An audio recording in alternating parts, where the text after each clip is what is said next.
This is Let's Make Waves podcast. I'm your host, Rana Al-Basri Marwad, and I believe that we're all here to make waves. I created this podcast to help you build your brand by sharing with you tools, resources, and strategies to gain professional authority for better business opportunities. If you want to get unstuck, you've come to the right place. Let's get started. Hello, and welcome to a new week and a new episode. As always, I'm really happy that you're here with me today. Now, I have a question for you. Are you planning to launch something soon? Now, it could be a big launch like your business or a digital course, a new product, your website, or even an event. Or it could be a small launch like a holiday promotion or a discount offer. Whatever you're planning for, trust me when I tell you that I've had my share of stressful nights when it comes to launches. And yes, launches in general could be very stressful, and that's because it involves a lot of moving parts.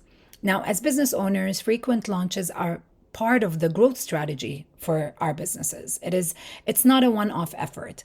And actually, successful businesses alternate and mix between small and large launches in its lifetime to build its success and continue growing and engaging with its customers. And of course, to enlarge its loyal customer base. So during the life of a business, there has to be multiple types of launches between small and large to keep the business alive, connected, and interesting to its customers and clients.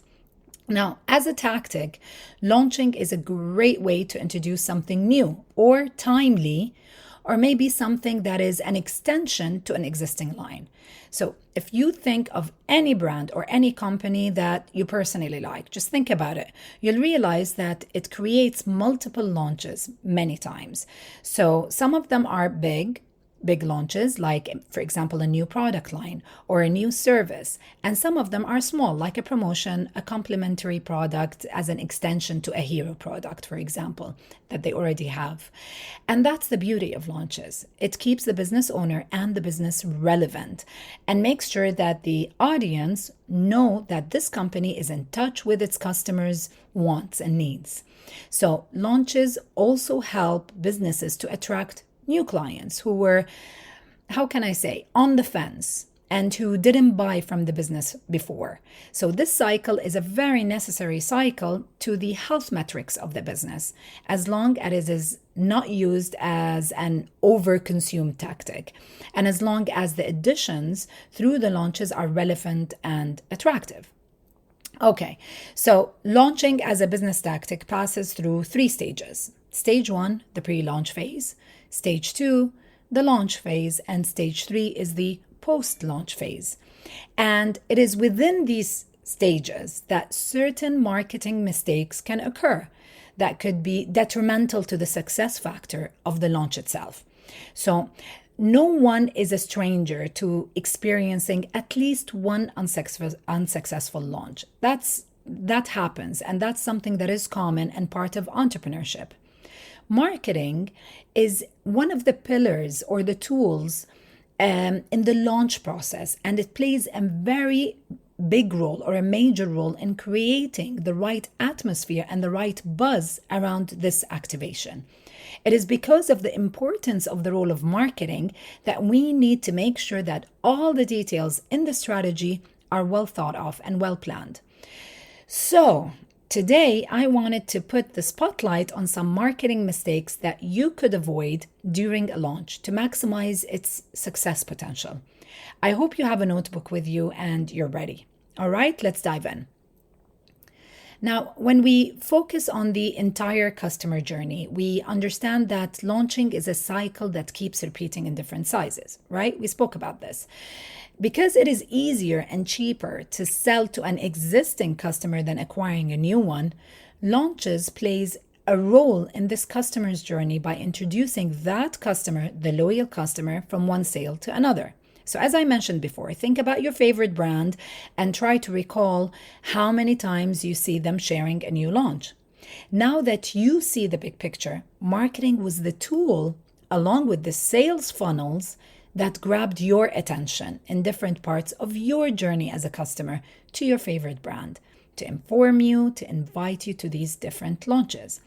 And that's why it is important to be very, very mindful of the marketing strategy that you use in every stage of launch, because each stage has its own requirements to capture the target audience and attract them and build that interest to take action when you're launching.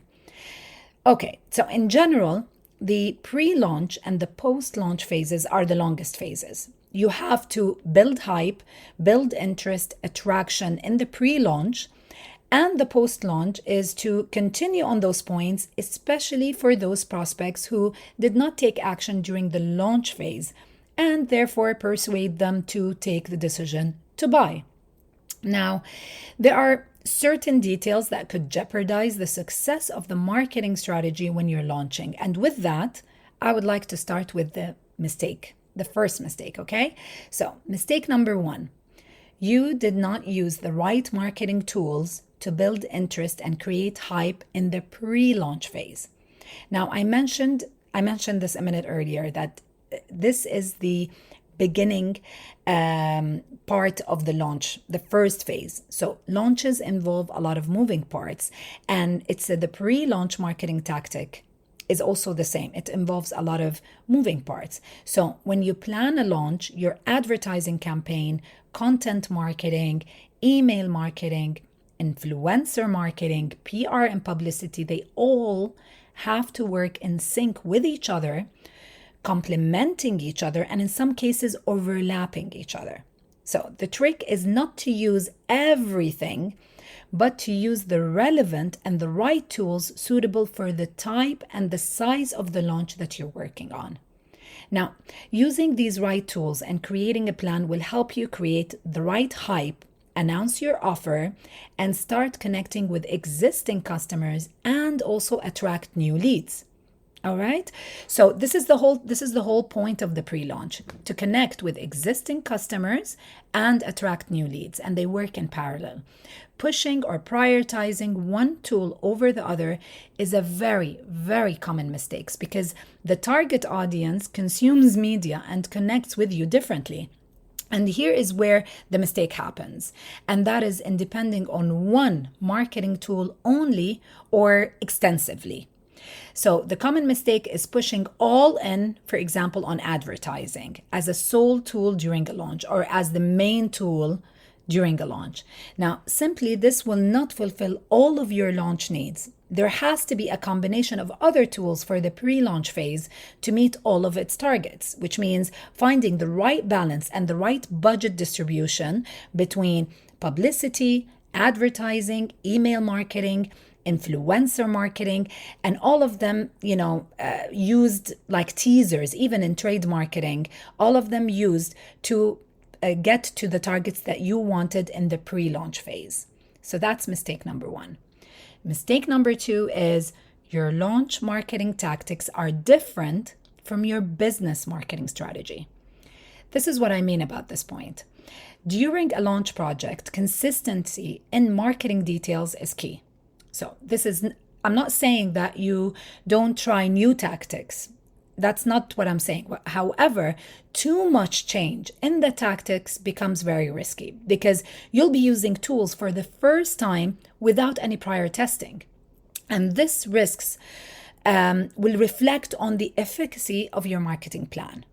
I always recommend an 80-20 proportion. So 80% of your marketing tactics will be built on successful activations that you've done before and you've tested, and 20% on new tools, especially if you have limited budgets. This is a good rule, especially if you have limited budgets. Okay, moving on to mistake number 3. And that is your funnel, it's too complicated. This means you're not considering what you're asking from the people, from your audience.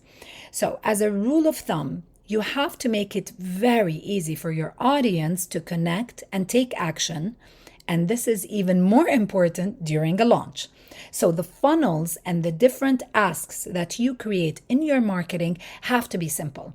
If you complicate that path for your audience to reach to a decision to buy from you, there is a big, big chance that you lose them on that path. So always make sure that your funnels are simple. they're clear. Your platforms are well designed to make the navigation easy, and your customer service is well trained and informed about the details of the launch and any other detail that will make the asking that you're doing during the launch and all of the marketing, you make that asking easy. It becomes an easy decision for your customers. Okay, mistake number 4, you forgot your existing customers. Now, I know that during a launch, especially if it's a major launch, the focus is to get as many new people on board. And marketing can be directed to as an attraction tool, for example, or like a megaphone. However, selling to existing customers has proven that it is cheap, easy to convert thing. It cannot be neglected because it's a low-hanging fruit opportunity. And if it was not done well, you're actually going to leave money on the table, you know? So during a launch, email marketing, direct marketing, these two, they play a very important role in getting the audience who have a connection with you and with your business to re-experience your work and your business, whether it's a product or a service. They get to connect with you again, re-experience your business again, and even convert maybe again into buyers. Okay, mistake number 5. You did not plan your marketing tactics post-launch. Okay, so as I said before, the 2 longest phases in a launch is the pre-launch phase and the post-launch phase. These there is like a great weight on the pre-launch phase, and that's absolutely important, but the post-launch phase also plays a very big role. Maintaining the hype of the launch post the event or post the activation is very helpful in giving the longest mileage to your message and to your announcement. Riding that wave will help you connect with audience who will not know about the launch or who have not yet decided to engage with you and we're waiting for more information or more details to take that final decision. So post-launch is a phase that could be as short as few weeks and as long as few months or even a year. It all depends on the size of the launch, and this is where new marketing tactics can be added to the strategy that you already have. So there are, there's so many different tactics that you can use. Finding the right tactics that you can do in the pre-launch and then hype it up during the launch and then continue and add more, like a plug-in of more tactics post-launch, that becomes a more sustained strategy when you're doing a launch, especially if you have limited budget, so you want to make the most mileage of every dollar that you spend, and also if you have very limited efforts or teams or all of that good stuff. So this becomes very, very, very crucial. Okay, so these were the 5 marketing mistakes that you should avoid making when you're during a launch. Quick recap. 1, you did not use the right marketing tools to build interest and create hype in the pre-launch phase.